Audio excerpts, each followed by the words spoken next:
আজি আমি হুৱাৰী বৰিপাৰাত আমাৰ বিজনী কৃষি বিভাগৰ উদ্যোগত আমি কাতি বিহু পালন কৰিবলৈ লৈছোঁ। সকলোৱে মিলি আমি ৰাইজে একেলগে মিলি আমাৰ কৃষি বিভাগৰ সকলো অফিচাৰ ইয়াতে উপস্থিত আছিলে। আমাৰ দলৰ কাৰ্যকৰ্তাসকলৰ লগতে ৰাইজক আমি একেলগে লৈ আজি আমি আমাৰ এই পথাৰখনত আহি আমি কাতি বিহুৰ বন্তি জ্বলাই ভগৱানৰ ওচৰত প্ৰাৰ্থনা জনাই যে সকলোৰে মানে খেতি পথাৰত যাতে কোনো ধৰণৰ তেনেকুৱা বেয়া কোনো নপৰে, ভগৱানে যাতে আমাৰ সুকলমে পথাৰৰ শস্যখিনি ঘৰলৈ লৈ যাবলৈ দিয়ে। আৰু আমি কাতি বিহু যদি আমি সঠিকভাৱে মানে কৰিব পাৰোঁ আৰু আমাৰ এই শস্যখিনি যেতিয়া আমি ঘৰত চপাই ল'ব পাৰিম সঠিকভাৱে, তেতিয়াই আমি ভোগালী বা আমাৰ ৰঙালী বিহু আমি পাতিবলৈ সক্ষম হয়। ভগৱানৰ ওচৰত প্ৰাৰ্থনা থাকিলে যাতে আমাক সেই আশীৰ্বাদ দিয়ে যে আমি ভৱিষ্যতলৈ এনেকৈ প্ৰতিবাৰ আমাৰ অসমৰ বাপতি সাহোন আমি তিনিওটি বিহু একেলগে উদযাপন কৰিব পাৰোঁ।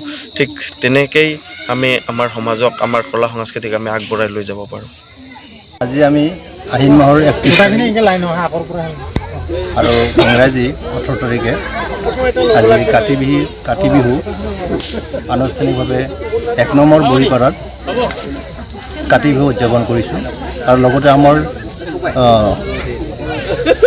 ৰাইজে কৃষক ৰাইজে 1 নম্বৰ বৰিপাৰাত সকলোৱে ধানৰ পথাৰত চাকি জ্বলাইছে আৰু ভগৱানৰ ওচৰত যাতে আমাৰ যিটো খেতি হৈ আছে সেই খেতিবিলাক যাতে আমি ভঁৰাললৈ ভালকৈ নিব পাৰি, তাৰ বাবে আমি লক্ষ্মীক আদৰিছোঁ আজি।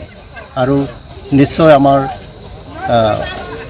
পথাৰৰ পৰা ভঁৰাললৈ আমি সবলভাৱে লখিমীক লৈ যাব পাৰোঁ। সেইখিনি প্ৰাৰ্থনা কৰি আজি আমি ৰাইজক লৈ কৃষক ৰাইজক লৈ বৰিপাৰা এই গাঁৱত আমি এই উদযাপন কৰিছোঁ।